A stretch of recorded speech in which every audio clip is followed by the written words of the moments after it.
Good evening and welcome to Alan's Italy. Tonight we have a guest with us, as you could see. This fellow over here is Flat Stanley, and I'd like to tell you a little bit about him. He is part of a project that my granddaughter, Sophia, uh, has been given by her teacher, and I'd like to tell you a little about who Flat Stanley is. Flat Stanley is a character in a book that was written by Jeff Brown in 1964. It's about Stanley Lambchop and his brother Arthur, who were given a bulletin board by their father, and the bulletin board falls down in the middle of the night and flattens Stanley. And that's not so great when a person gets flattened, but what happens is Flat Stanley becomes so flat that he's able to put himself into envelopes and then get mailed to various places and various friends of his throughout the country.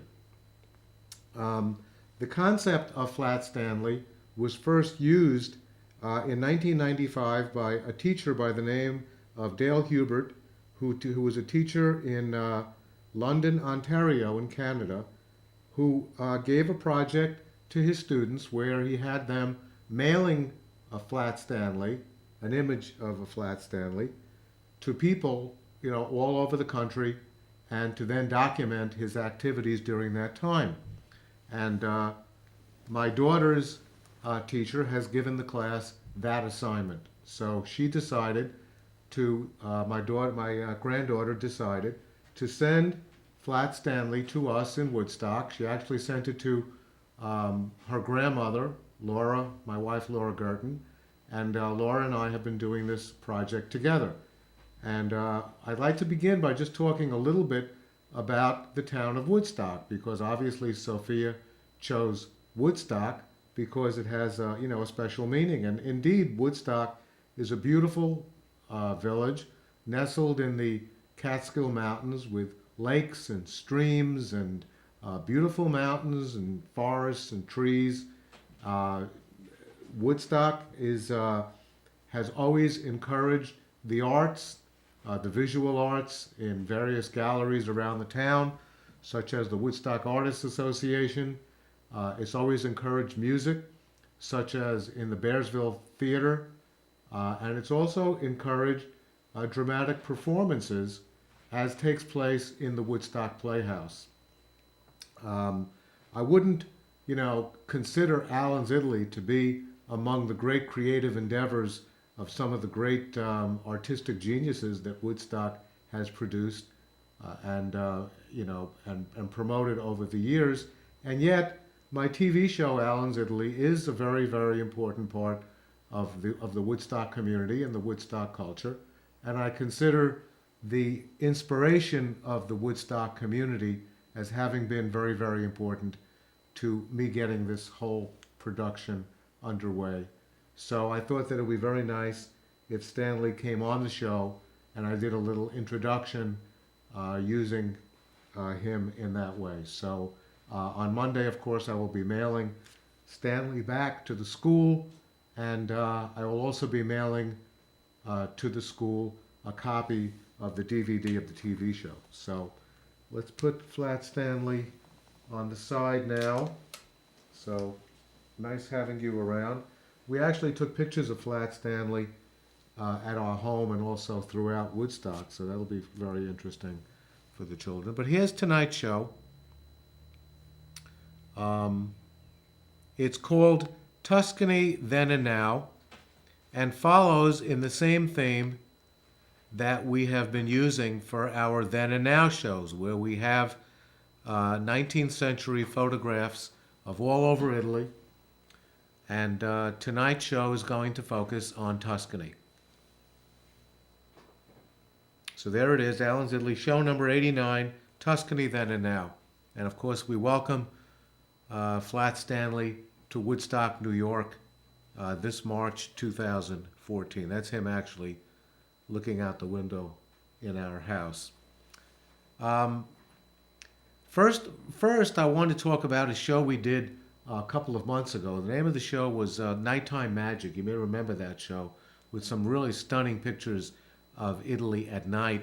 And my friend Luca sent me a couple of images. This, didn't come out really great, but it's an image of the Campanile in Florence, Italy, at night. And it's really a very, very interesting photograph. He actually stood at the very base of the Campanile looking up, and it's lit up in the stark darkness of the sky of Florence. And it's a very beautiful picture, and I thought I would show that one. And this is a really stunning picture he took of the facade of the cathedral with the Campanile right next to it. So that's a beautiful picture, and I'd like to thank Luca for sending me those.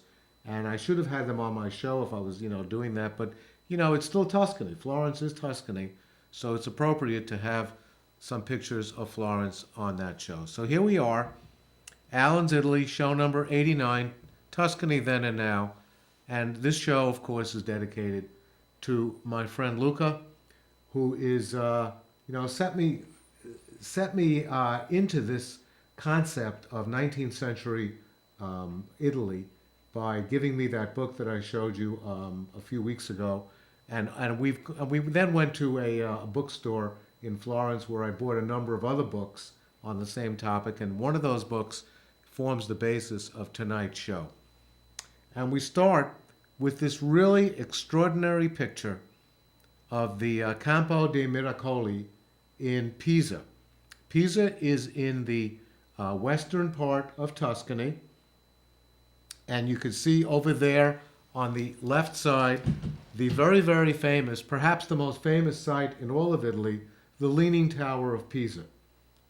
And really, the Leaning Tower of Pisa is simply a campanile, or a bell tower, that's part of the trio of the campanile with the cathedral in the middle, as you could see, and that round building on the extreme right is the baptistry.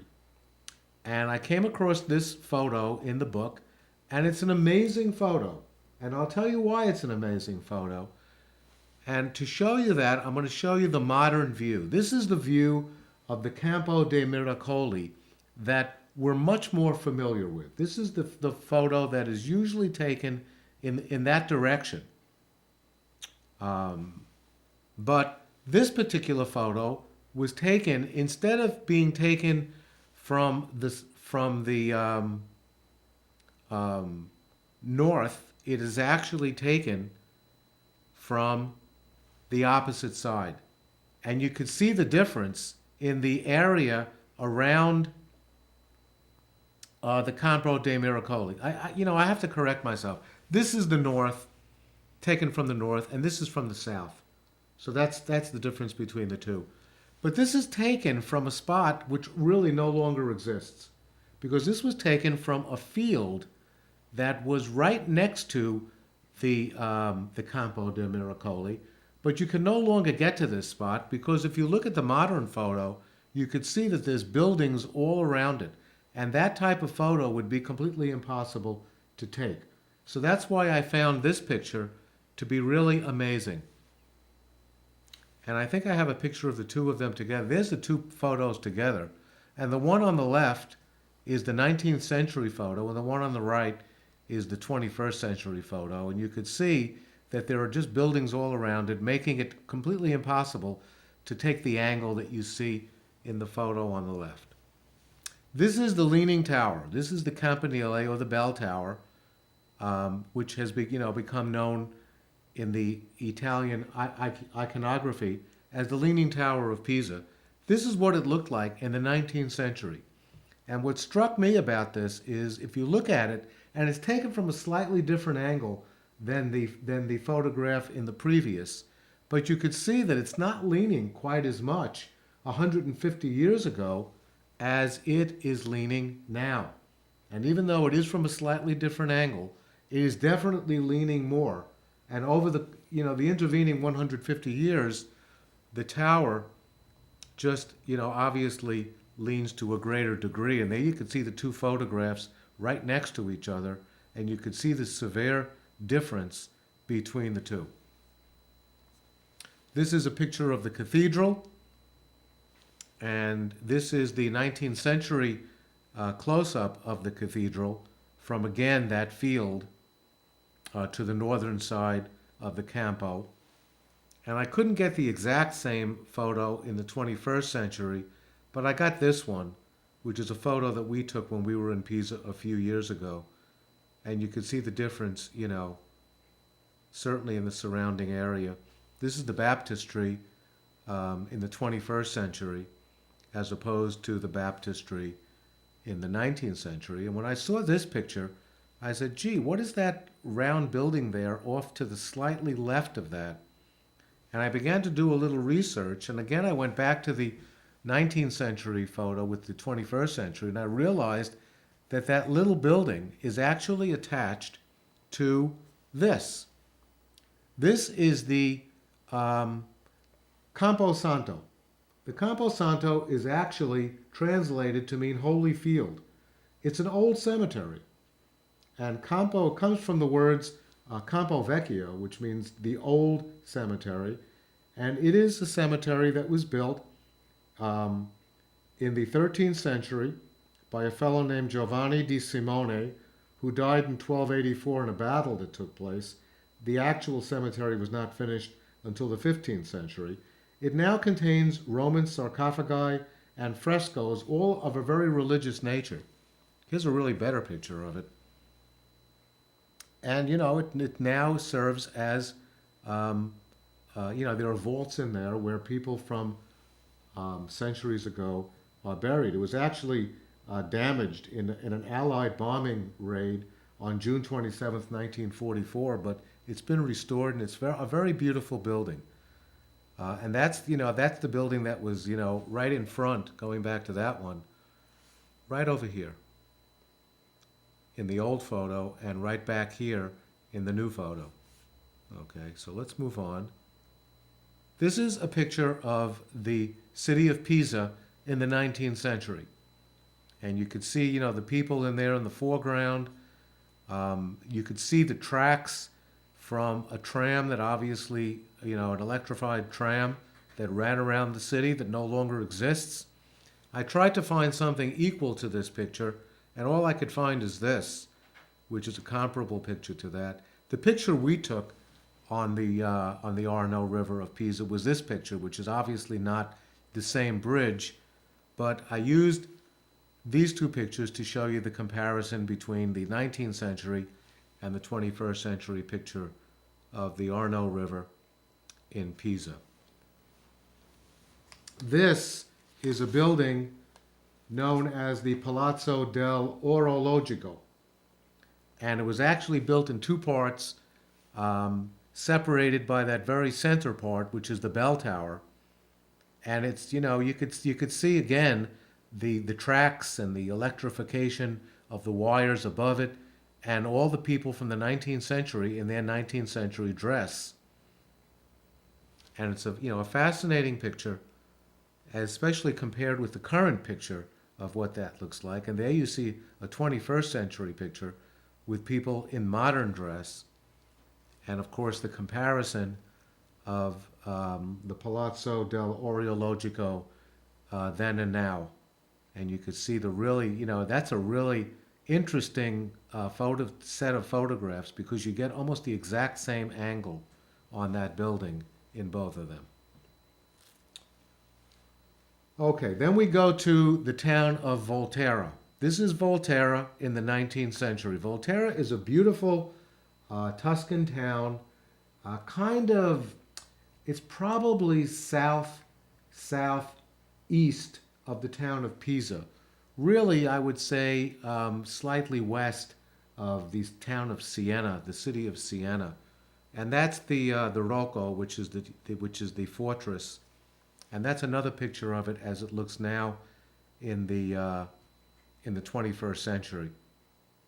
And you can see the same effect of, very few buildings around it 150 years ago, and now it's just considerably more built up, as is most of Italy. This is the city of Livorno. Livorno is located on the very western coast of Italy, the very western part of Tuscany. And this building that we're looking at is called the Fortezza Vecchio. which is the Fortezza Vecchia. It's feminine spelling, and it's translated into the Old Fortress, and it's from the 1500s. And you can see there's a fellow sitting right there on the wharf, right in the front. In 19th century photos, this is true also for photographs that were taken in the United States, some of the Civil War photos, the photographers always like to put a figure in the photo. So there's the person that was actually staged to be sitting there. The photographer probably said, sit right over there and you'll be in the photo. And it kind of gives the whole photograph a little more perspective. This is what the photograph looks like. This is what the Fortezza looks like in the 21st century. So, of course, it's more beautiful to look at in the 21st century because you can see the blue of the water and the blue of the sky. You don't get that in the 19th century photograph. And there's the comparison between the two. I've never been to Livorno. I've always wanted to go, and we were thinking even of going, perhaps in the trip we're taking in May and June. But that's Livorno, which is actually a major port off the western coast of Italy. A lot of the cruise ships that cruise around the Mediterranean stop here and let the people off, and then they get a chance to visit a few of the cities. This is one of the most famous cities in all of Italy, and certainly one of the most famous in Tuscany. This is the city of Siena. And Siena is a really wonderful town. It's one of the most visited cities in all of Italy. It gets 163,000 people every year. And it's known for a number of things that I'll point out to you. First of all, again, look at the area around it. Very, very unpopulated, not too many buildings, kind of an open field there with a few farmhouses scattered about. But right in the center is the very, very famous bell tower that is not connected to a church. It's connected to the civic building right next to it. And it overlooks an area known as the Campo, which is a very, very large piazza, which is famous for horse races that take place twice a year, one in July and one in August. And you could see that the center of the piazza is just wall-to-wall people. Most of them probably can't even see the horse race, and this is what the horse race actually looks like up close. And it takes place among the various neighborhoods or contrade. The contrade are the various neighborhoods of Siena, and each neighborhood chooses a horse and a rider, a jockey, and it only lasts 90 seconds, so it's only a minute and a half, and they go around the piazza, maybe once or twice, and a winner is chosen, and then they spend the rest of the evening celebrating. So that's what the Campo is known for mostly. This is the 21st century view, not quite the same exact angle, but very, very close to what the Campo looks like in the summer probably. It looks like the summer months with the bell tower right next to it. And there again is the city of Siena, or at least the Campo, in the 19th century and then in the 21st century. Incidentally, that tower is called the Torre del Mangia. And there you see it again in the background. This is one of the entrances to Siena in the 19th century. Again, there's the person who is probably, being posed in the photo. But it's a very interesting photograph because you get a chance to see a woman right there in the 19th century garb that she's wearing, holding a basket, and also holding what looks like a little bucket of water over there that she's leaning on with her right arm.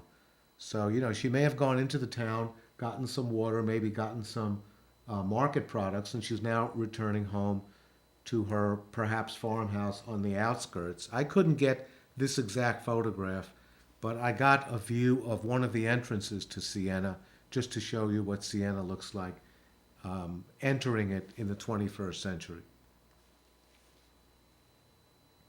Okay, then we come to a spot in Siena which is called the Piazza Tolomea.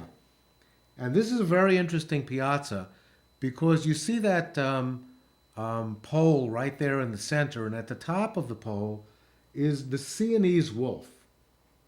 And if you really know Italy very, very well, you would realize that the wolf is known as having um, Romulus and Remus, who are the mythical founders of the city of Rome, suckling because their parents were killed or they were separated from their parents, and they did not have their mother's, breast to suckle from. So they were actually that role was taken over by a she wolf.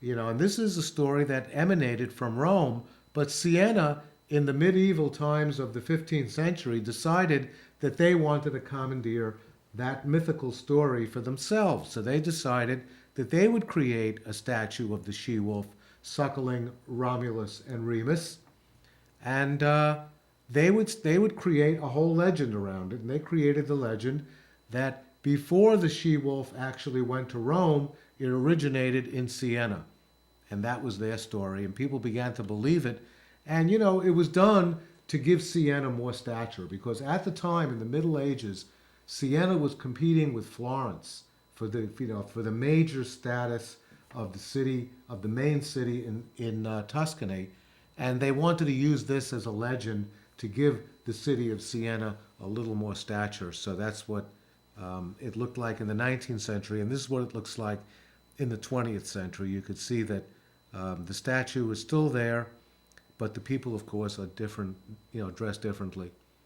So we come now to the city of Arezzo, and this is the church of Santa Maria della Grazia in the town of Arezzo. It's actually built over the site of an ancient sanctuary with an ancient spring.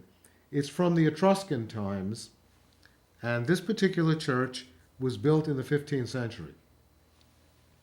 And that's what it looked like in the 19th century. And you can see there the fellow in the front posing in front, as all the photos have, most of the photos have somebody posing. And this is what it looks like today. Of course, you could see how really beautiful it is now because it's a color photograph, but you could see the beautiful lawn with the beautiful sky above it.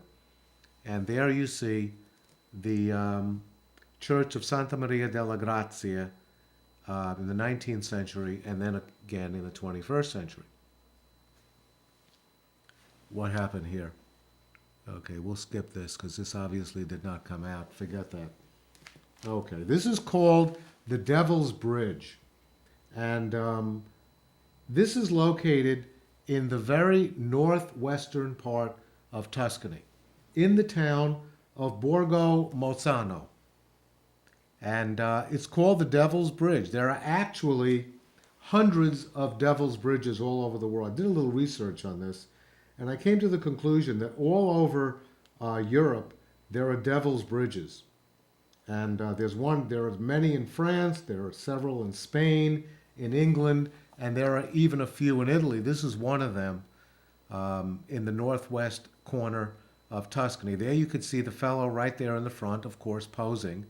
And this is what the Devil's Bridge looks like in the 21st century. It gets the name Devil's Bridge because, if a bridge is very difficult to build, as this one was for some reason, I'm not sure of the exact reason, it was like, they had to overcome the devil in order to create the bridge. Most of the bridges were built between 1000 and 1600 AD. And then we move on to the city of San Gimignano, which is one of the really great cities in central Italy. And San Gimignano is known as a city which used to have 72 towers. And there's only 14 left, and there are a few of the 14 left. During the Middle Ages, the wealthy families liked to build very, very high towers. And they did this because they wanted to show off that their towers were bigger than other towers. And, the families would build the families would say, well, so and so's family has this very tall tower. We are going to build a tower that's even taller. And each family began to build towers that were taller and taller. That's why in this picture you could actually see a small tower over there on the right, and the towers get progressively taller as you move to the left. And that's what it looked like. And there's the fellow posing in the front, as you could see. And this is what it looks like in the 21st century. And I don't see how many are in there. 1, 2, 3, 4, 5, 6, 7, 8. No, you get 10 of them. But that's what it looks like today. The towers are still there, and it's really fascinating because San Gimignano has a nickname. The nickname is the Manhattan of Tuscany, because Manhattan has, all the skyscrapers, and San Gimignano also has all of those skyscrapers. Most of them were taken down by the 19th century, but they're left up, and it's a big tourist attraction. This is the city of Pitigliano, and Pitigliano is a city that I took you to during a show about a year ago, and this is what the city looks like. It's a beautiful city in the very, very most southern portion of Tuscany, right on the border of Tuscany and Alto Lazio, where our friends Rick and Sharon live. And that's what it looked like in the 21st century, and that's what it looked like in the 19th century. And I don't really see anybody posing. There could be, it looks like there could be a couple of people there in the front, but it's hard to see. But that's what the city looked like 150 years ago. And of course, this is what it looks like today. And you get the colors, so of course it's much more beautiful. This is the town of Lucca. Lucca is a really beautiful city that I've been to twice in my life. And Laura and I are actually going back to this town. It's not far from where my friend Lydia lives. Lydia lives probably about a half hour to the east of Lucca. And the building we're looking at is the cathedral. It's a very beautiful cathedral with the campanile right there on the side, built right into the side of the cathedral, or the Duomo, as it is also known. That cathedral was built between the year 1063 and 1400, and it's a very, very pretty town, city. And Laura and I actually took almost the same picture. Laura took this picture with me in the front, and you can see that people are still posed in front of famous famous buildings, and that's me posing in the front. And you can see it looks very, very similar. And you can also see what a beautiful building the church is. And it's in that same style as the buildings in Pisa. If you remember what the baptistry of Pisa looks like, and also the cathedral of Pisa, it has those arches. Let me just go a close up here. See these? You see these loggias right here, like very shallow loggias with the archways. That's a feature of Western Tuscany. And there is a picture of the Cathedral of Lucca in the 19th century, and it's almost the same exact angle. It's really amazing in the 21st century. Okay, then we come to the town of Pistoia. And Pistoia is a town that Laura and I visited a couple of years ago. And this building is known as the Ospedale del Ceppo.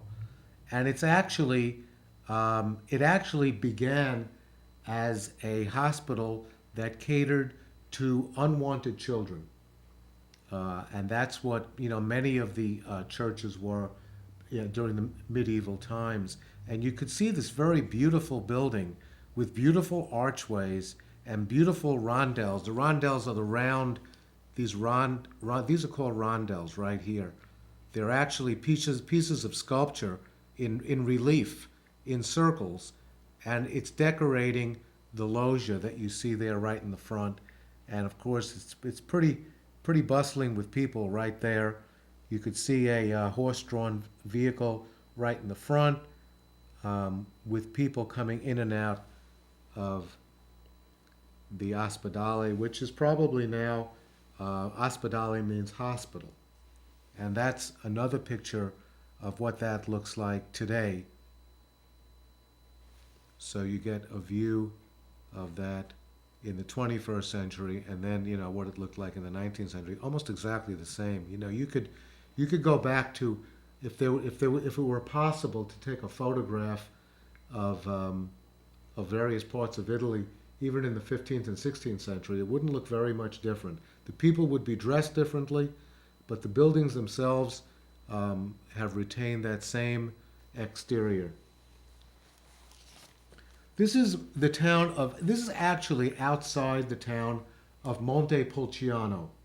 Montepulciano is a town in central Tuscany, in an area called the Val d'Orcia. And I showed this in a show that we did about 2 years ago on central Tuscany. This is the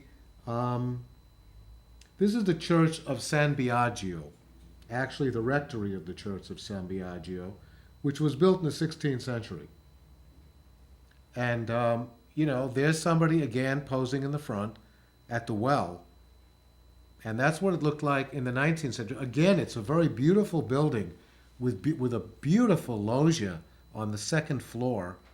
And then, a slightly smaller, dividers in the front there. You have 1, 2, 3, 5 arches in the front on the bottom level. And then as you go up to the second level, you actually have 10 archways. So that's a really pretty building from the 16th century. That's what it looks like today. Of course, again, more beautiful with the beautiful blue sky, but that same well in the front, but, this time you see a car parked in the front. And that's a very interesting contrast. I didn't do a then and now contrast on that, but you could see it in the 19th century, the very famous church of San Biagio, which is actually outside the town of Montepulciano. Montepulciano is a really beautiful hill town, with spectacular views and just very, very difficult streets to walk around because they're all, very at a very, very steep angle. And of course, what that looks like today. This is the town of, I think this is, this is the town of Grosseto. It's actually the town of Capalbio, near the town of Grosseto, and that's their wharf with their waterway that leads into the Mediterranean. Grosseto is a town in the very, very southwestern portion of Tuscany, and it leads, there's an entrance right on, a waterway that leads right onto the Mediterranean, and that's what it looks like. That's what it looked like in the 19th century. And that's the town. I couldn't get this actual view, so I just gave you a view of what the town, part of the town looks like in that picture. This was a fascinating picture. I was really fascinated by this one because this is the Castello Romagna, and it is a castle, as you could see in the 19th century, in the very eastern portion of Tuscany. And I did a show on that called Eastern Tuscany, where I cover not only the Castello Romagna, but also several other towns, like the town of Poppi and the town of Borgo Boro and the town of Loro Cefena.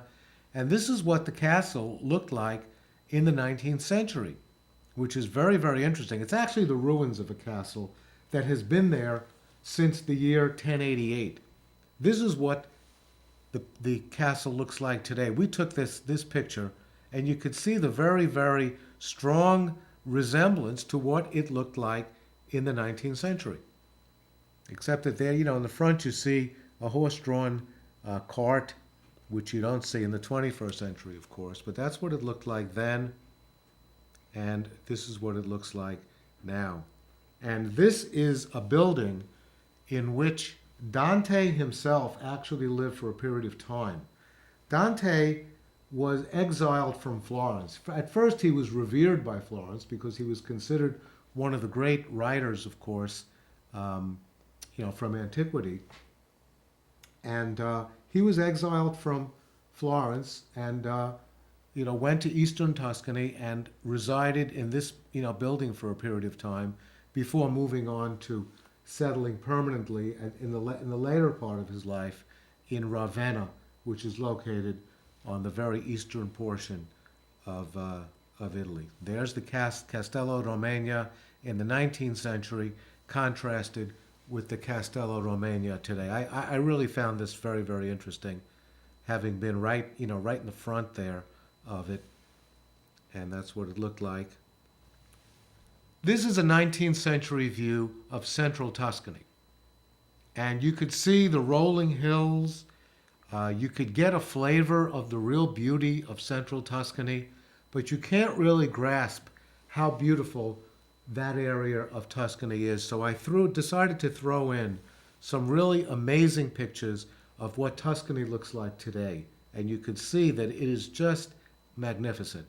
The rolling hills with the mountains in the background, not very, very high mountains, because Tuscany is not known for its very high mountains, as, for example, northern Italy is with the Dolomites. But you could see the very, very beautiful scenes of central Tuscany. And, they lose their, poignancy a little bit in the black and white photos, which don't look quite as beautiful. But, there's another picture with the, vineyards right there in the front. These pictures were probably taken during one of our winter trips in January, or, possibly the end of December, probably January, so there's nothing being grown. But you could see how absolutely beautiful this area of Italy is, with its rolling hills and its cypress trees. So I just thought I would show you that. And here are some people. If you look closely, you could see that there's a woman in the front there with a wide-brimmed hat, and there's a fellow over there on the left. And these are people who were working in the fields in central Tuscany in the 19th century. And these are, some other people in a town. I didn't, I couldn't get the name of the actual town, but you could see that they're baling straw. They're tying straw together over there, and they obviously stopped for a while to pose for this picture. And I just thought this was another fascinating. I have a number of fascinating pictures of some of the workers at that time. This is another photograph of. This is not. This is the very northern portion of Tuscany. It's actually right on the border of the area known as Liguria and Tuscany. This is Carrara, and this is where marble is taken from in order to create buildings. This is where Michelangelo went to get the marble that he eventually used on some of his most famous sculptures, namely the Pietà that's located in the Cathedral of St. Peter's in Rome. And this is what Carrara looks like today. And you could see that white there, which is the marble. And there's still plenty of it. And that's a very beautiful view. Laura and I went to this area in January of 2009, I believe. And this is what it looks like driving through that region, going towards Carrara. In the very background, you could see there some of the white of the marble. And this is another view of Carrara in the distance to the left. And these are some of the workmen whose job it is to mine the marble and then bring it down from the mountain.